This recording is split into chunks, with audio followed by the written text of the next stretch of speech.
Welcome to Therapy in the Great Outdoors, the podcast where we explore the business and practice of nature-based pediatric therapy of all kinds. If you're an outdoor-loving pediatric practitioner in the fields of occupational, physical, or speech therapy, social work, or mental health, this podcast will help you start and grow a successful nature-based practice or program. I am the ever honest, always 100% real, you'll hear it all on this podcast, Dr. Laura Park Figueroa. I'm a pediatric OT with over 20 years of experience, and I run a thriving nature-based practice with profitable locations in 2 different states and multi-six figures in revenue.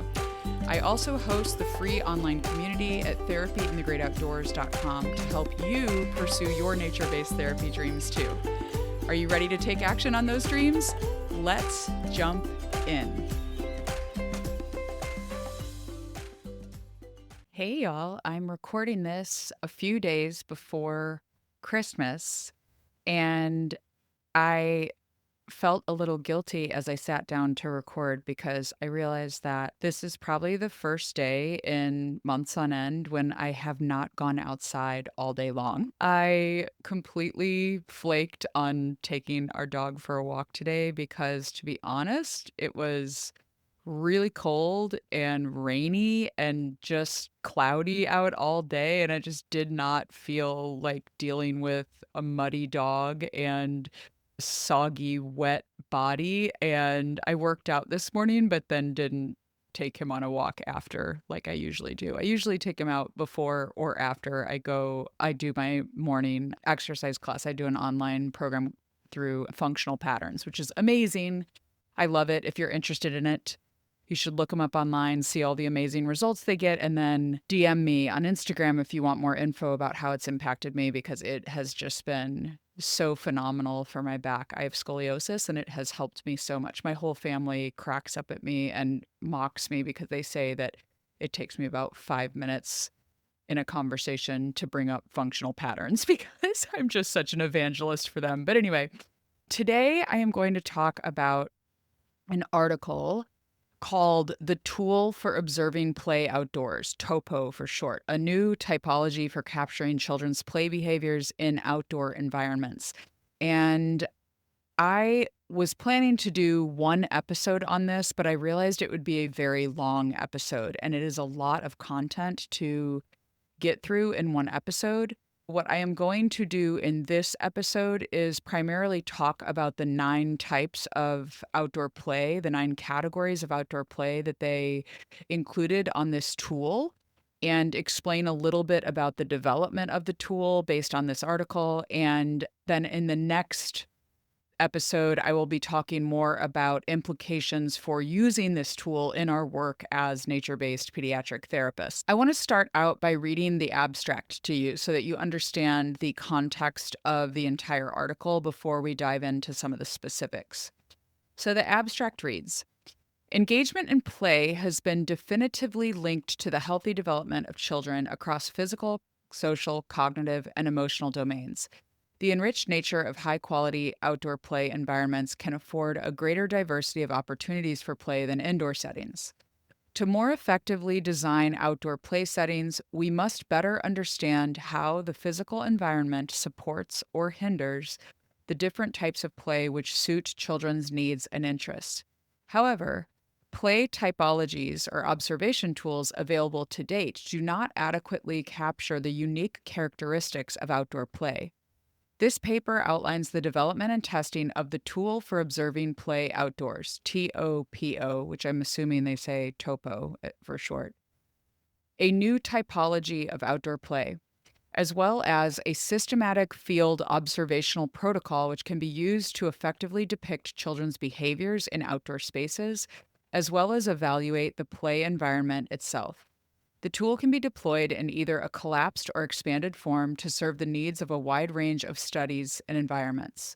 This new tool represents a significant advance in the ability to fully and effectively study and plan outdoor play environments to provide more diverse, high-quality play settings that will support the healthy development of children across the spectrum.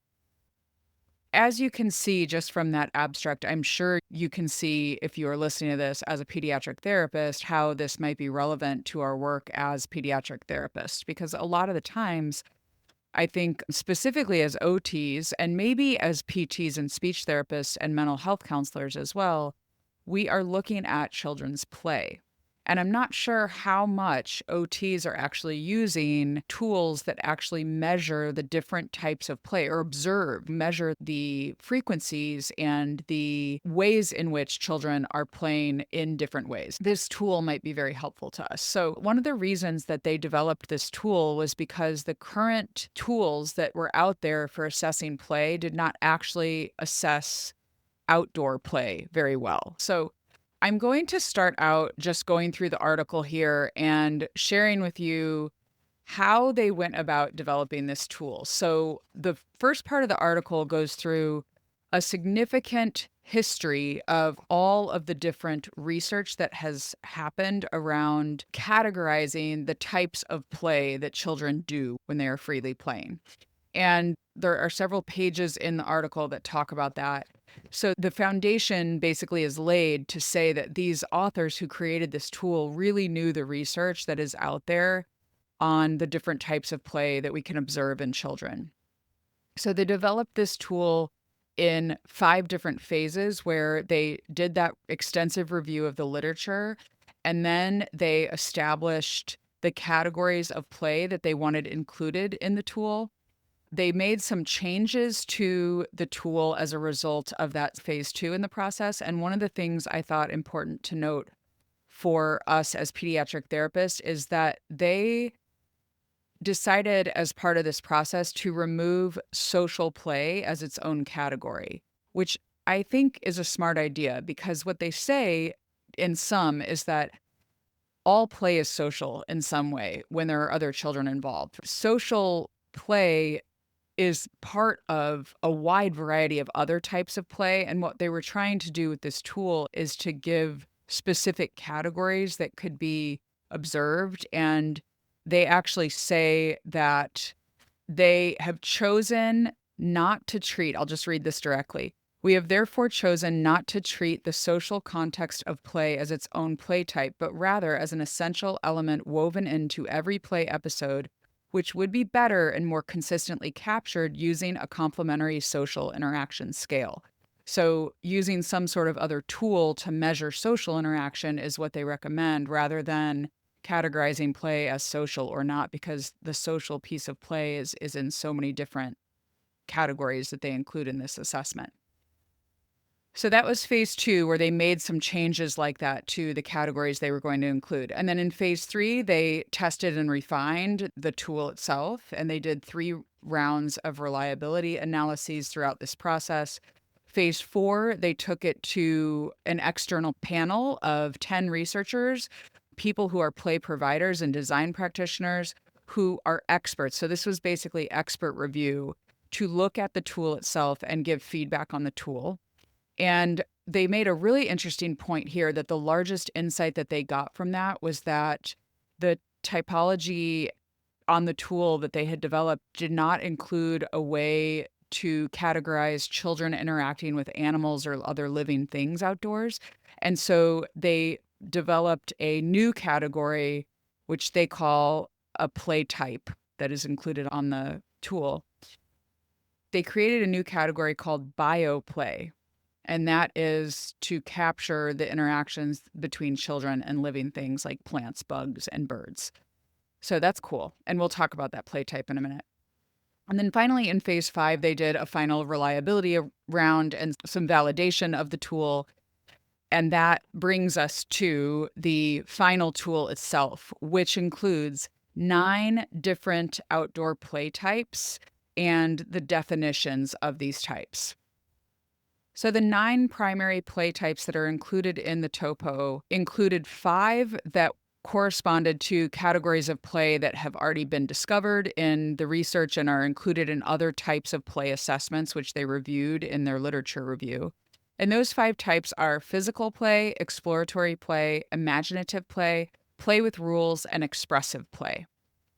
And then the next 3 play types are bioplay, restorative play, and digital play. And those are unique to the TOPO itself. And they say they represent newly derived categories which reflect either play behaviors that are particularly common during outdoor play, or else the changing nature of both play and play environments in the 21st century. So you might find it interesting that they include digital play on a tool that assesses outdoor play. So we'll get more into that in a bit. And then the ninth and final category is a non-play category, which allows you, when you're using this tool, to code behaviors that are common in outdoor play environments, but maybe not considered to be play. So it's a catch-all category for when you're doing the observation and using the tool to catch things that you can't actually categorize as a type of play. So now I'll give you the brief descriptions of each of these 9 categories. The first is physical play. I feel like we may not need to spend a lot of time on physical play because we know what physical play is. It's pretty clear. But they have also made comments in the article about how this play type includes, yes, movement, things where you're running or climbing, but also vestibular play, which as OTs is very important to us, as well as mock fighting or wrestling. And I loved this quote they have. They said, these activities, which take place, quote, between friends who stay friends, are not actually acts of aggression as they can often be interpreted by adults, but rather an unappreciated type of play that helps children to develop social awareness and a sense of fairness and cooperation. So one little tiny takeaway from this article, even before we get to the end of the series here, where we're going to talk about applications of this article, one tiny little takeaway right here in this article is to ask yourself, how much are you allowing mock fighting or wrestling in your therapy sessions? Are you allowing this when you run groups or dyads of kids? And it's something that's really tricky to navigate as a therapist to allow kids to do that. But the research shows that's actually really important for kids. Just a little comment there, but I loved that quote of these activities take place between friends who stay friends. Like it's not a bully type of situation. It's more like friends working out their own physical play, right? They're mock fighting or wrestling. Okay, so that's physical play. They also have a few subtypes, which they say physical play activities could be distilled into 4 distinct subtypes, which are gross motor, fine motor, vestibular, and rough and tumble. So those are the 4 categories that they put under physical play. Type 2 is exploratory play. So this is play where the child is exploring the environment or manipulating objects in the environment, like sensory exploration, or sometimes they say towards some child established goal. So they state that exploratory play had 3 subtypes on their assessment tool: sensory, active, and constructive. So those were the 3 different types of play that they noted in the exploratory area. They also said that this category encompasses activities that have been categorized elsewhere as sensory play, sensory motor play, object play, mastery play, cause and effect play, constructive or construction play, and to some degree, creative play or deep play. So this is a type of play where children are exploring and manipulating the environment. Number 3 is imaginative play. So the 3 subtypes here that they found were symbolic, sociodramatic, and fantasy activities. So imaginative symbolic play describes play where a child takes some real object and makes it a substitute for a pretend object or animates it in some way, they say, such as imagining a block of wood to be a running car or bringing a toy dinosaur or doll to life. And then the sociodramatic play is where a child imitates adults in their lives, like they play house or they cook a meal. And the imaginative fantasy play is, I think this is the one that I tend to think of when I think of imaginative play, but it's like when a child pretends to be a dragon or something like that. So it's good for us to think about these different categories because I think it helps us think of other things that we might include in our nature-based therapy sessions for children. Like I said, when I think of imaginative play, I'm thinking of pretend to be a fairy or let's be wizards or things like that. But maybe because that's my tendency is to encourage those types of things in sessions, maybe I should be thinking, oh, but maybe I should set up a day where the kids can do a mud kitchen or something like that, where they actually are pretending to be like actual adults cooking a meal or something like that. So this typology kind of helps you when you look at these categories. It helps you think about things that you might not be including in your sessions and to expand the repertoire of offerings that you give to children in your outdoor sessions. Okay, number 4, the category number 4 is play with rules. So this is any type of play activity or game by 2 or more children where there is some agreed upon framework of rules governing the activity. So I did want to read a short quote here about the rule-based play, because one of the things they say here is, quote, rule-based play. Oh, they're citing this to someone else, so I should start at the beginning of the sentence. Burdett and Whitaker remind us that rule-based play is inherently social, as it always requires solving some form of a social problem, such as deciding what to play, who can play, when to start, when to stop, and the rules of engagement. In fact, children can spend most of their playtime and energy developing, negotiating, and modifying play rules with their peers. Now, if you have been a nature-based therapist and observed children in outdoor play for long enough, you will be able to, right now, I guarantee you, think of a time when you were like, oh my gosh, they didn't even play the game. All they did was sit there and talk about the rules, or stop playing and renegotiate the rules, or talk to each other about how to do things a certain way during the game that they had made up. And so they talk in this article about how that organic kind of bringing up of a game and renegotiating the rules of the game throughout is really part of children's social development. It's really good for them. It's teaching them problem solving and collaboration and being able to negotiate and give in when needed and stick to their guns when needed. Our kids need support to do that, but you get what I'm saying. In the TOPO, they categorize play with rules into 2 subtypes, which are conventional and organic, like I just mentioned. Conventional is when children are playing a game that has set rules, like tag has certain rules. Organic is when children take a game and start to either make up their own game, or they create new rules in a standard game and they're coming up with those rules on their own. So that is the organic part of play with rules. Play type number 5 is expressive play. And this term refers to play where communication or expression is necessary for the play activity. This could be divided into 4 subtypes that they have, which are performance, artistic, language, and conversation. So expressive performance is when a child is performing, like singing, dancing, juggling, playing music for other people. And then expressive artistic is when the child is manipulating the environment specifically for an artistic, creative, or aesthetic outcome, such as arranging leaves in a pattern, drawing spirals or pictures in the dirt, or using something in the environment to make playful noises. So I remember a child that I had when I first started doing outdoor OT with children who was very artistic, and she often would want to create very beautiful things. She wanted to arrange the daisies in just a specific way on our table. Or when we did some sort of art project using natural materials, she always took great attention to detail in the aesthetic of whatever she was creating. And so this is a category that I would have used. I didn't know it at the time when I was, working with her 10 years ago, but this would be a category I would use to categorize what she did when we worked together in our nature-based therapy sessions. Okay, and then another subtype of expressive is the expressive language subtype, and that is where a child's playing with words and vocal sounds. So maybe they're joking, or they're making up chants, or they're storytelling, or they're making funny sounds or rhymes.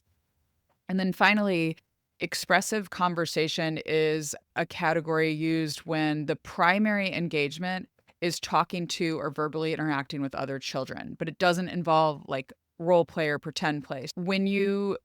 A lot of times when we do outdoor work, we are traveling, right? We're walking from the parking lot into where we are going to spend our time.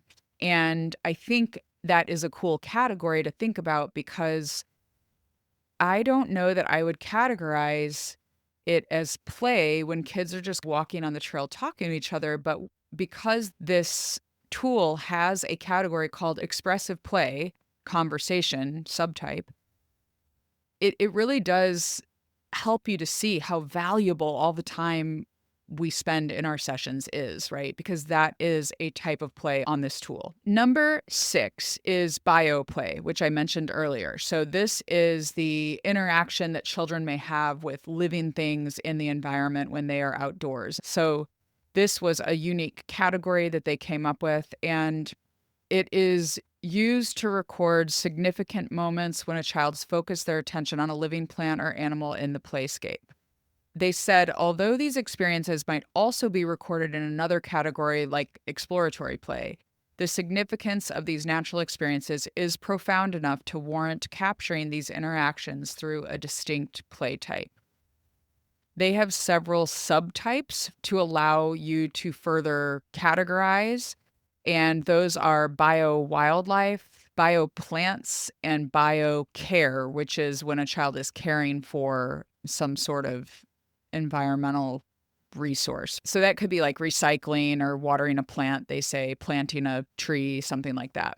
Bioplants and biowildlife obviously are interactions with animals or plants. Number 7 is restorative play. So this is something that is very important because I think a lot of times when I was early on in my nature-based practice, I felt like I needed to have all the kids engaging with the other kids all the time. And I think at the time, I just didn't really think a lot about different play types. There wasn't stuff available back then.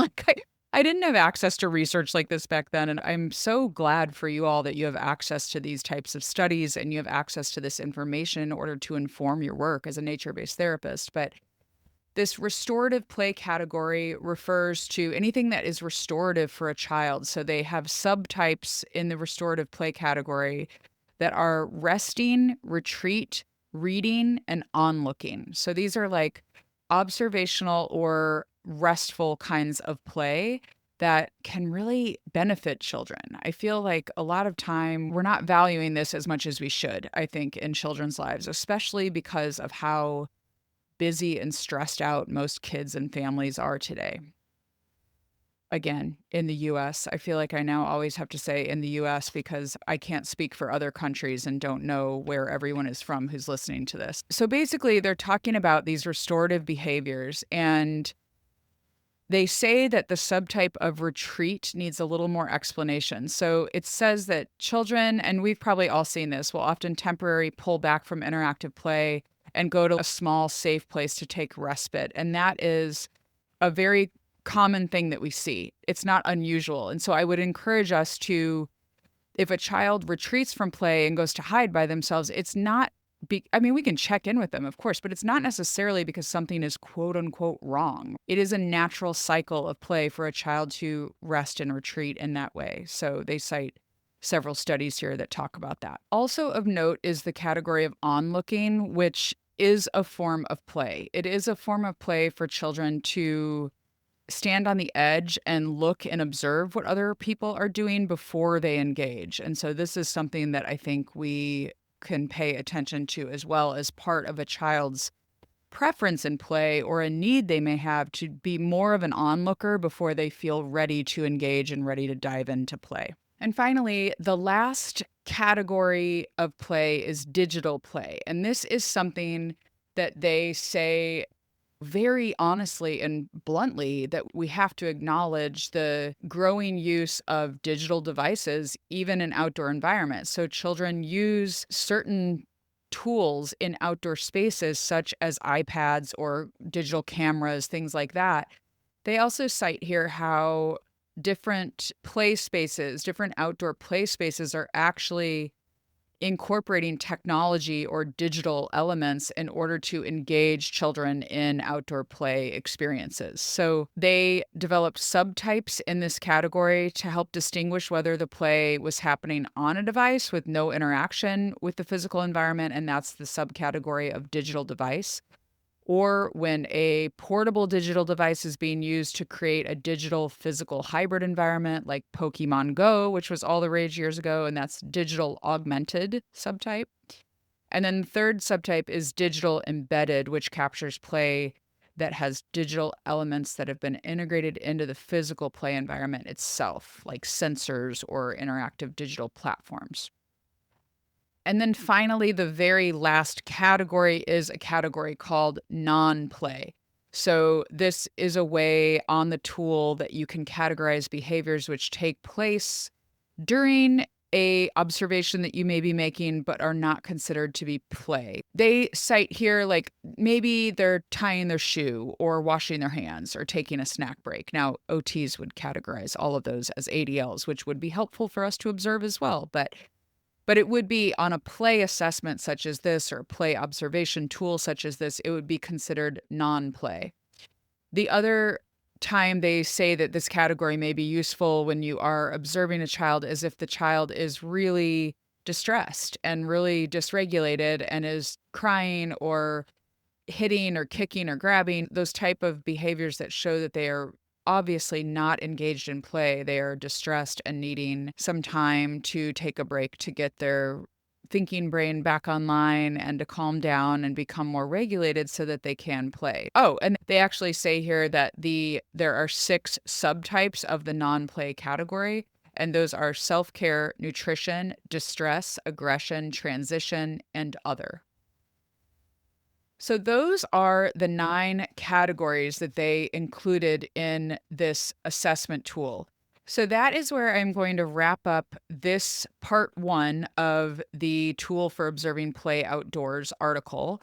And next week, we will talk about the second part of the article, which is key lessons and innovations. And I will also share some thoughts on how we as nature-based pediatric therapists can use this tool in our practice to help us observe children and to help us write really good goals. Okay, before I go, I should remind you that if you are interested in becoming a certified nature-based pediatric therapist or therapy assistant in the Contigo approach, we are open for enrollment for the last time at 2024 prices until December 31st, 2024 at 5 p.m. Central Time. You can go to contigoapproach.com to get all of the information. We are raising our prices in 2025 for the first time in 5 years since we started offering the program. And this is your last chance to get in at the 2024 prices. If you enroll now, you have an entire year to complete the certification requirements. So you can attend calls in February, May, or October next year, or a combination of those months. And you'll have a year to complete all of the certification requirements from the date that you join. If you're interested and you want more information, you can go to contigoapproach.com and get all the info there. So until next week, get outside. I might still go, you guys. I might take the dog for a walk, even though it's almost dark outside. Get outside, connect, reflect, and enjoy therapy in the great outdoors. Bye.